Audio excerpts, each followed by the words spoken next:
Craig probably did top 5 at every position because that's what this is one of his hobbies.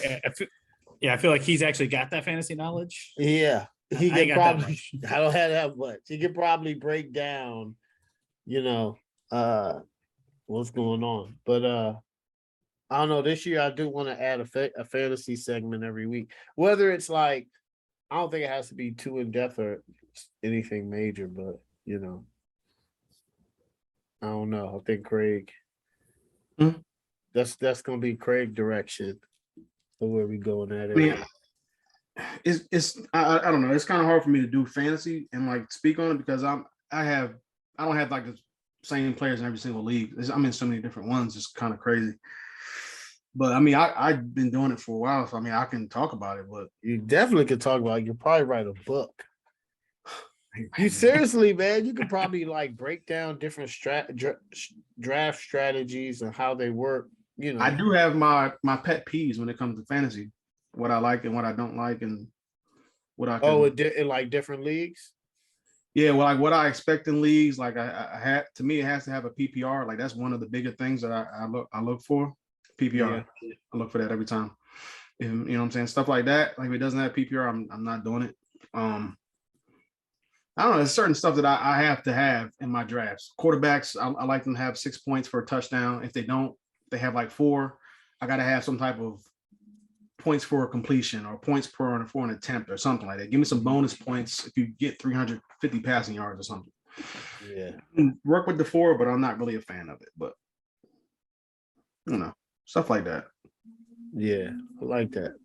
All right, so actually we're gonna get to our topic, fantasy, which I think is gonna be a nice topic. I'm gonna incorporate it. I do pay attention to fantasy football. I'm only in one league this year. I try to keep it to 2, maybe 3 leagues. After that, it gets a lot. It's a lot of lineups and time. And the funny thing is, I've tried NBA. The NBA is a different. I try to do fantasy NBA. Shout out to all people that do fantasy NBA and Major League Baseball too. It is very time. It's not time consuming, but it's very. You have to pay attention, even though you pay attention, right, to what's going on in the NFL. But the NBA games, you got to be mindful of back-to-backs. Not all players play back-to-backs, right? So if you got your fantasy lineup, you have to continuously check it, like every day, I think. That's what made me, at least to me, when I did fantasy basketball, it made me watch it more. Mm-hmm.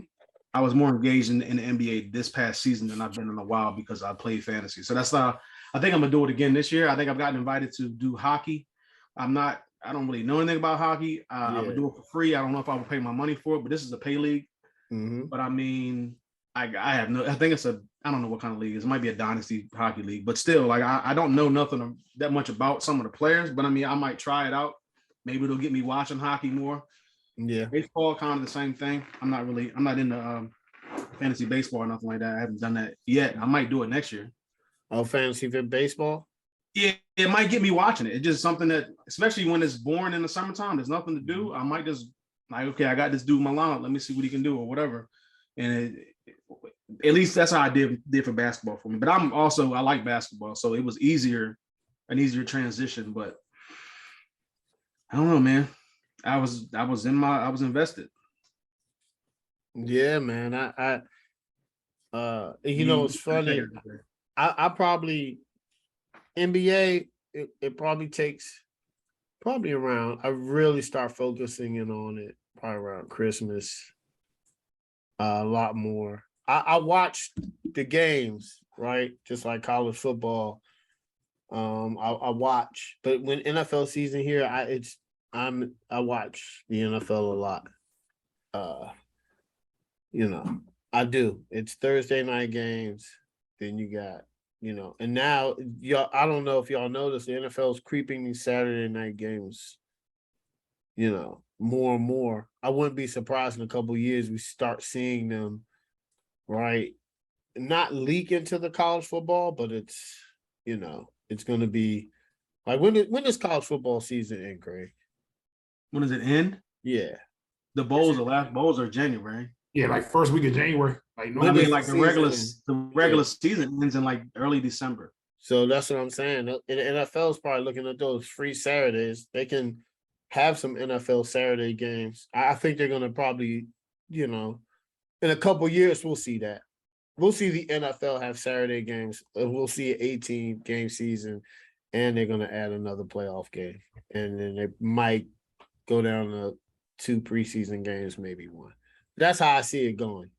I already see it going 18 games and 1 more playoff team, which I'm not mad at. I I wouldn't think be. you'll see more. I think you see more pressure on coaches doing more firings when they do that because, like, okay, Yeah. now you're not making the playoffs. If we add it, now you got 8 teams that can make it. Now, would anybody oppose to having 8 teams if you have 18 games? Or do you I don't think like they it. should give it? I don't like it. Honestly, I like the more competition and battle. Like it, the regular season still matters, but I'm like, to me, I don't like that. I mean, I'm cool with the 7. I'm cool with what they did now. I was against it, but after watching this year, I'm kind of cool with the 7 now, with the just 1, because I think it makes it a bigger battle for that 1 wild card. I mean, that 1 bye. You know what I'm saying? It's a big battle for that 1 team that gets the bye. Yeah. But because now would it be nobody? If you do that, then now I mean the top 2 teams get that break. The top 2 teams get that extra week. Look at Craig. See, so I've always been with 8. I'll say so 8. Craig wants 8, and Craig wants no 8. buys. I want no buys. I don't want no buys.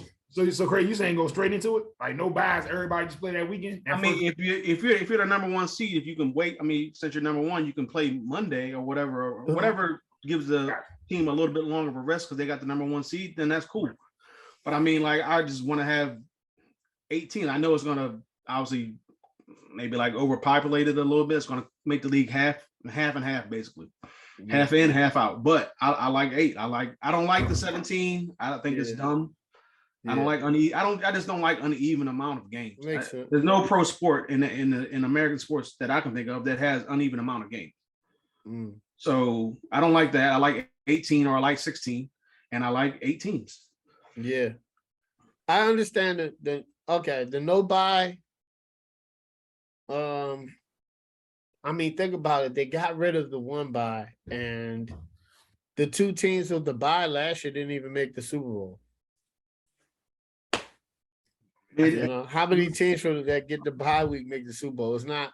It's rare. Yeah, it had happened in the last at least 3 years. I think the team with the bye has not made the Super Bowl probably the last 3 years. Yeah, because they gotta think the teams that are playing are, to me, I'm not an NFL player. I don't know, but I can only assume that they have a routine going. Yeah, and they're like, okay, this is, now it's intensified because it's the playoffs. Yeah. So, I can see it coming. I don't know. I'm not gonna lie. They might get, if they go 8, I could probably see them. I don't know if they're gonna get rid of the bye because it makes it super competitive for that bye week. What do you think, Corey? I mean, if you go to 8, you kind of have to end up getting rid of the bye, don't you? Yeah. Yeah. So yeah.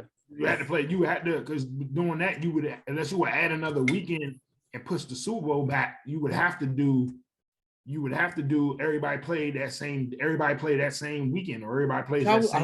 I wouldn't mind it. I don't know. What are your thoughts on? Okay, Craig is all for it. Mo is against it. I am for it. I don't. I want to see like 2 more seasons. Okay, I agree because because it seems like if you don't have the 1 seed, nobody seems to care about seeding.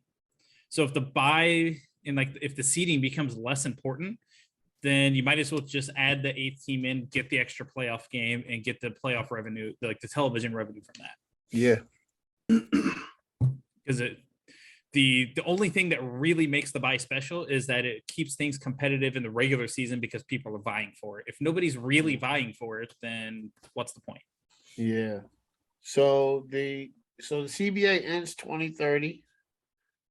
So I don't know if they're going to adjust it, but I could just, listen, we know how this is. TV revenue is king, right? Everybody wants to be on TV. Whether you're a chef, right? Whether you're Guy Fieri or Bobby Flay, whether you're Stephen A. Smith or Skip Bayless.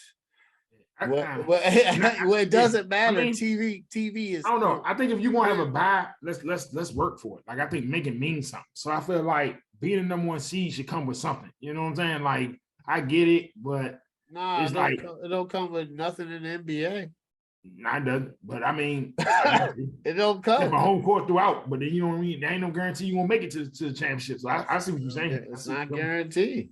Yeah. You know, number one seed, you get home field through like it is. But you know, like I can just see it, right? The NFL has its own app, right?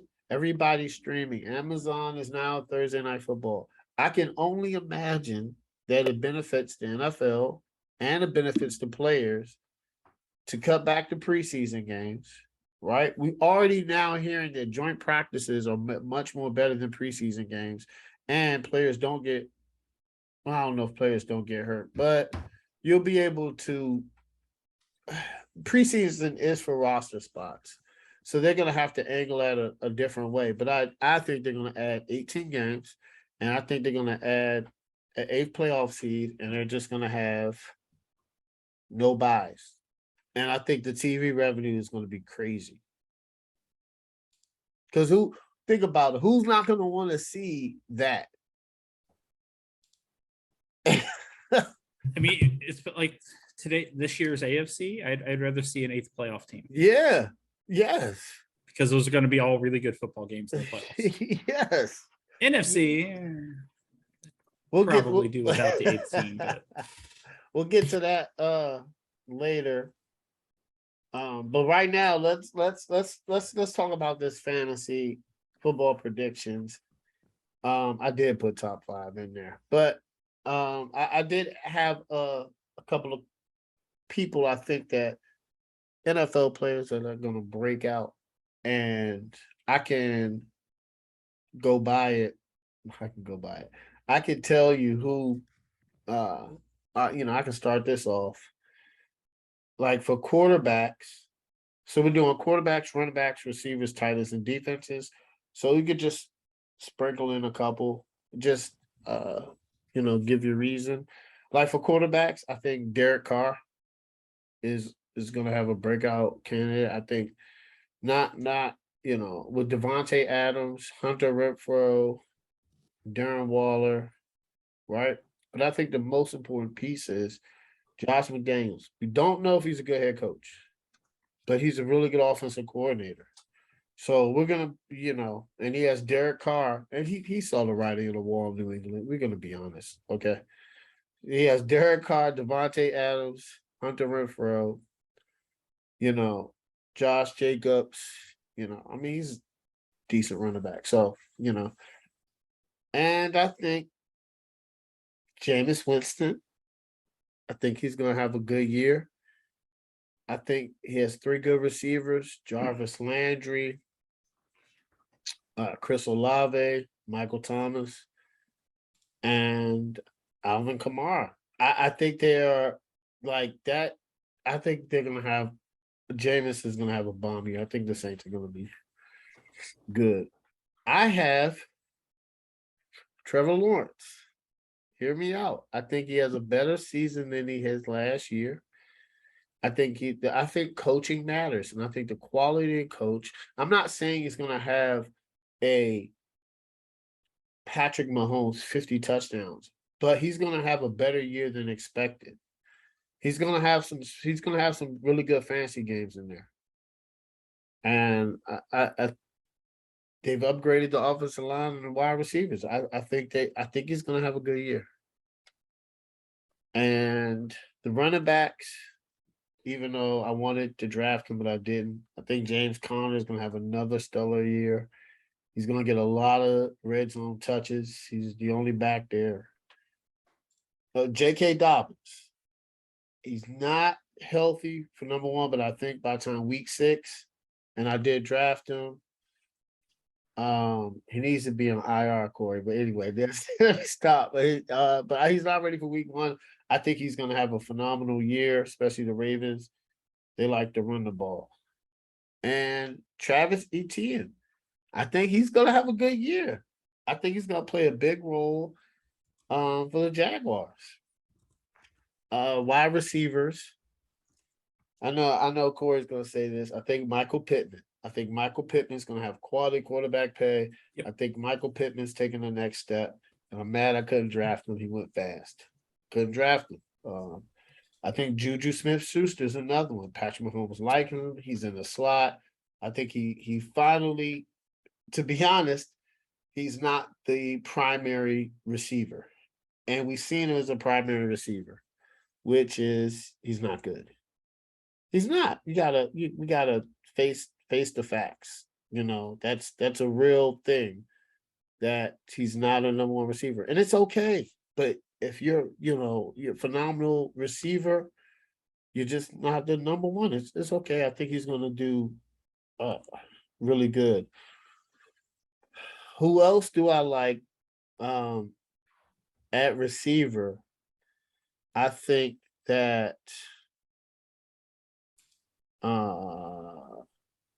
Rashad Hunter Renfro, just because he's going to be in a lot of places in Josh McDaniel's system. And I think he's going to get more targets because he's going to be open more than Devontae. And I like Rashad Bateman. Now, hear me out. I think the reason Hollywood Brown left, I believe Craig brought this up. Maybe I'm wrong, Craig, but you said that Hollywood Brown had a lot of drops last year. And I think Rashad Bateman has better hands than Hollywood Brown. That's just me. And I think that he's going to thrive in the Ravens offense this year. Tight ends. Shout out to Baker. He did say the tight ends were a little deep this year. And I agreed with him. I agreed. I said, yeah, they are. They're a little deep. But I have I think Pat Freiermuth from Pittsburgh is going to have a good year. The only thing is the targets. It's a lot of targets in that offense. I know Corey's going to say who some targets are going to go to because he drafted them. I'm not going to say his name, but he's probably going to name drop him, which is cool. And then you got Chase Claypool, who they put in the slot more, that's when Chase Claypool had a breakout season, and he have Deontay Johnson. So I still think that Freiermuth is going to have a good year. I think I think Zach Ertz, I know he's questionable right now, but I think he's going to have a really good year in Arizona. Number 1, him and Murray had a good rapport last year. 2, D-Hop is out for 6 games. So he's going to be, even though they still have a good receivers, Rondale Moore, AJ Green, Hollywood Brown, he's still, because you have a rapport with Kyle Murray, that he's still going to get a lot of targets. And Cole Kmet, Chicago. Besides Mooney, who else is going to get the ball? And I think Cole Kmet is gonna ball out this year. Some defenses, all the good defenses were gone. I got a decent one though. I think the 49ers, they're gonna have one of the best defenses. I think I don't know. I think the Dolphins are probably gonna have a sleeper good defense this year. And I drafted Pittsburgh, but I think Pittsburgh gonna have a middle of the year. But I think the Saints also gonna have a good year for fantasy. So that's all my fantasy breakout. All right, who you got, Craig? All right, I did mine a little bit different because I could pick anybody in the top 10. It's So obvious. did you hold on? Did you do it different because you're a guru or something? No, I just did it different because like I could pick like quarterbacks. I could pick Patrick Mahomes or something like that. Like that's easy. Or Joe Burrow. But I mean, like I like quarterbacks, tight ends, and defenses. I did if they weren't inside the top 10, then I would look at them. As far as breakouts, running backs, they weren't inside the top 15, and then wide receivers, since there's so many, they weren't inside the top 20. Okay. So some of the guys that you said obviously are in the top 10 or top 20 or whatever, depending on the position. But quarterbacks, I did Trey Lance, and I did the rankings based off of Fantasy Pros, which is who I look at sometimes. Fantasy Pro says Trey Lance ranked 11. He's not in the top 10, so I picked Trey Lance. I think he's on that. And I'm kind of blown because I wasn't around. I was moving today, so I was moving offices, so I didn't hear about Garoppolo, whatever it is, until later. Oh yeah. So I'm kind of blown about that, but I still left Trey Lance on here because I think he could have a really good year. He has good weapons around him. I picked Jameis like you did, Jameis. I think if he stays healthy like he did last year, or before he got hurt like he did was playing last year, he's playing really good. I picked Tua because Tua has a lot of weapons. This is pretty much a make or break year for him. Yeah, Tua's a good one. And he has at least 2 wide receivers, 3 if you include Wilson. Then he has Gesicki, which I don't know what's going on with that trade thing and whatever. But yeah, I picked Derek Carr. You picked Derek Carr. I think he's poised to have a really good year. I'm actually starting Derek Carr in some of my leagues. Me too. I kind of waited to pick a quarterback. Me too. The last one I was torn between Baker and Matt Ryan, but I went with Baker just because he was lower down the list. And now that Darnold's hurt, like this could be a time for him to do something. I don't know what. I wouldn't start him, but I would like maybe draft him as a backup or something like that. Running backs, I did Eli Mitchell. Like if he stays healthy, I think he could be really good for that offense. San Francisco. Yeah, San Francisco. The problem is that they just released what's the dude's name? Trey Sermon or something. Trey Sermon. Yeah, so that's very interesting. Yeah, that's one less guy you have to worry about. But if he can stay healthy, he's good. To me, I picked Dobbins. Once again, if he stays healthy, same thing there. I picked Chase Edmonds as well. I think Chase Edmonds, since they released Sony Michel, it's pretty much him and I can't remember his name. I'm bugging on his name, but Chase Edmonds is the number 1 guy there at least.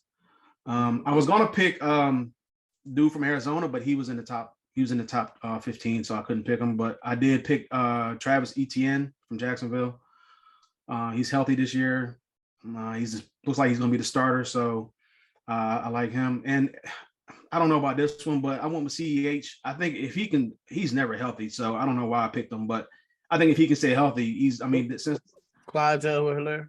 Yeah, from Kansas City. I don't know, man. I just picked him because I want him to stay healthy for some reason, but he just always disappoints me. Wide receivers, I went with Allen Lazard. He's the one of the few targets there that Aaron Rodgers trusts or Aaron Rodgers knows. So I guess he's default number 1. Michael Thomas is not in the top 20. He's 25. I think you drafted him.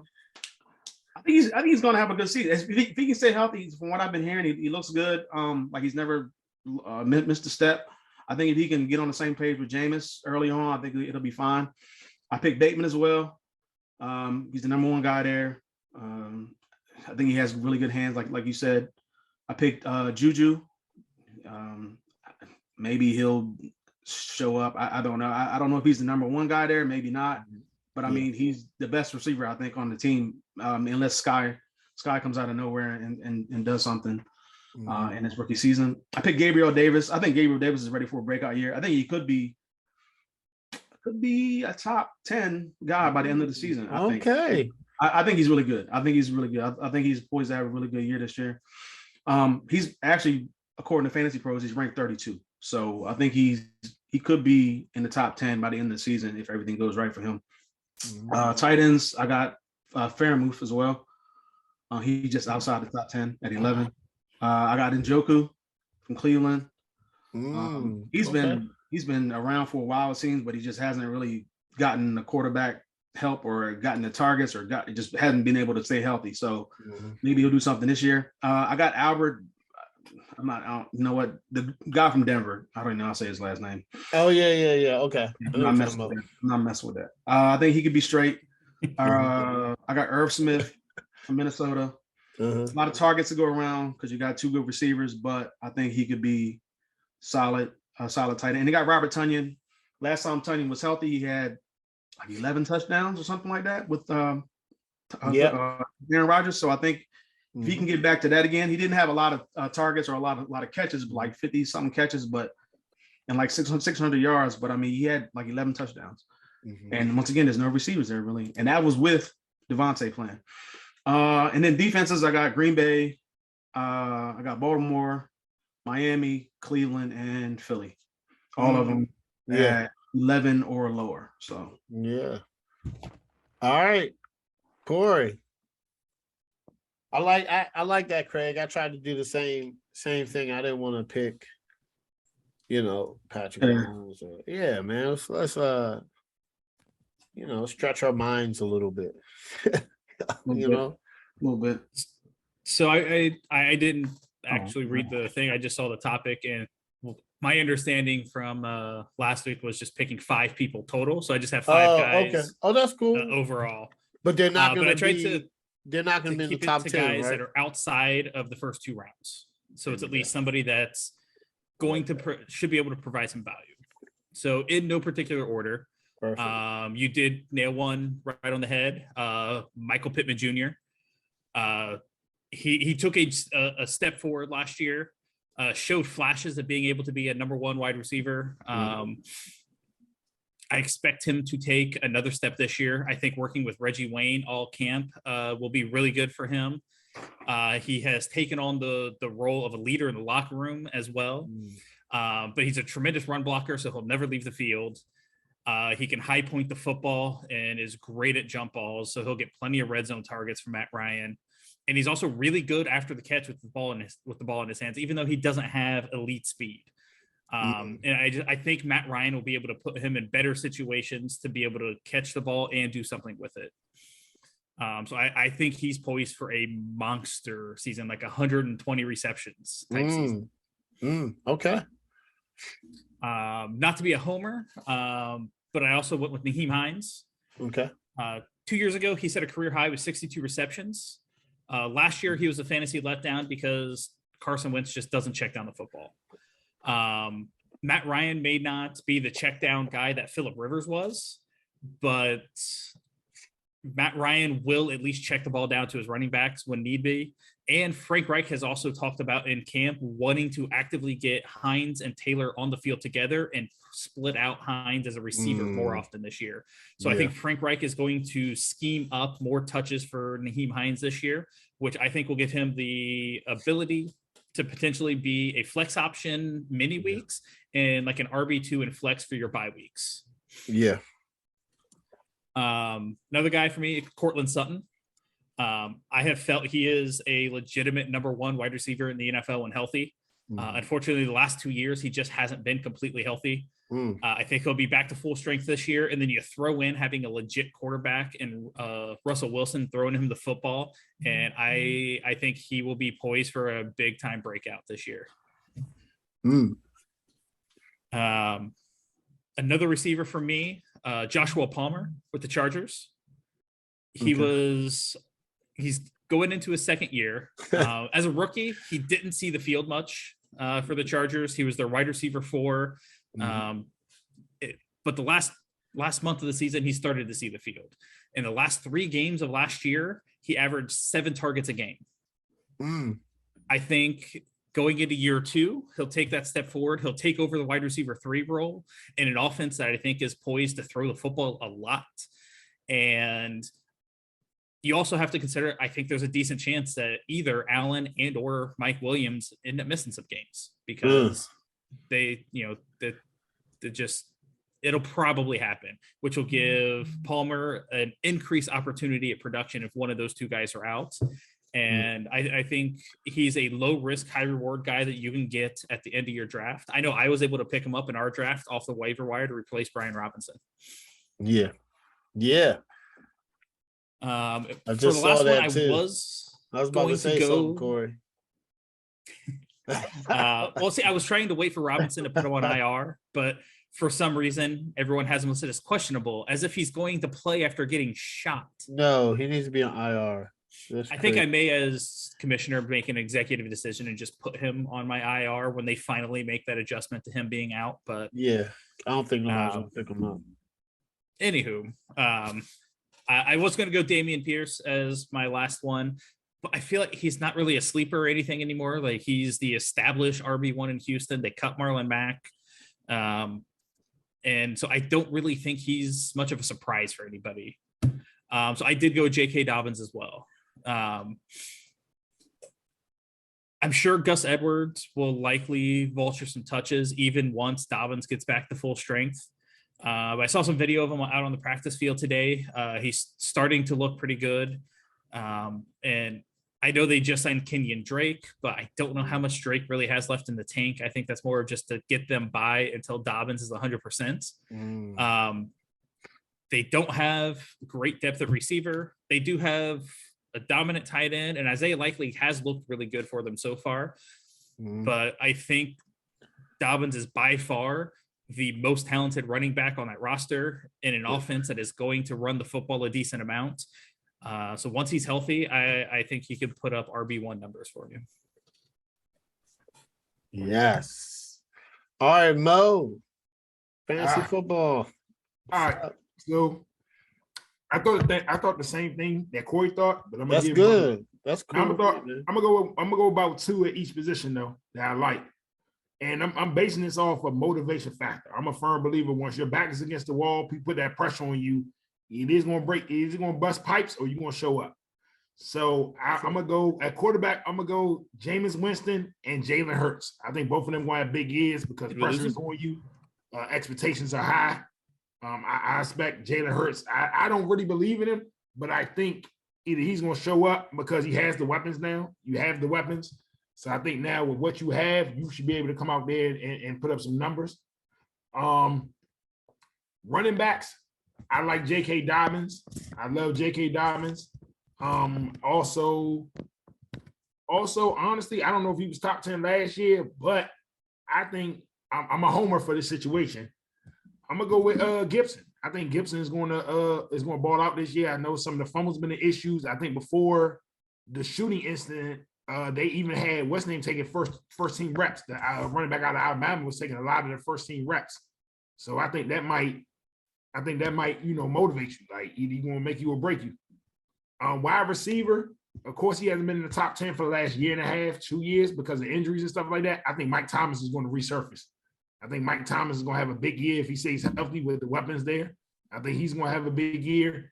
And I don't know which one of these receivers is going to do it, but I think one of the receivers from Pittsburgh is going to have a big year. I think one of them is going to have a breakout type, top 5, top 10 fantasy type of year. And also Mike Williams from Chargers. Oh, yeah. I think you getting that money, you getting paid like that. I think it's time for you to show up. They paid you. They gave you that bread. Now it's time to show up. Tight ends.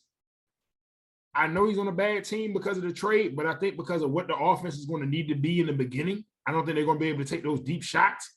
I think Noah Fant could have a solid year.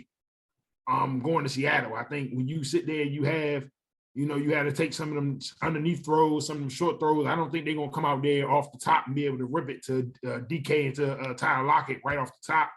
I can see him having a solid year. And I like, I don't know who said it, but Irv Smith. I like Irv Smith with Minnesota. Where we at? Wide receiver, tight ends, defense. Mm-hmm. Defense. I'm high. I would be highly shocked if New Orleans is not a top three defense fantasy wise if they stay healthy. I like them. And as always, don't sleep on Tampa. I think with them having Hicks and Villa in there in that 3-4, that's no problem. I just don't see no team being able to really run on them. And then if you get in them third and long situations, they're going to apply enough pressure up front where those edge rushers are going to be able to just eat.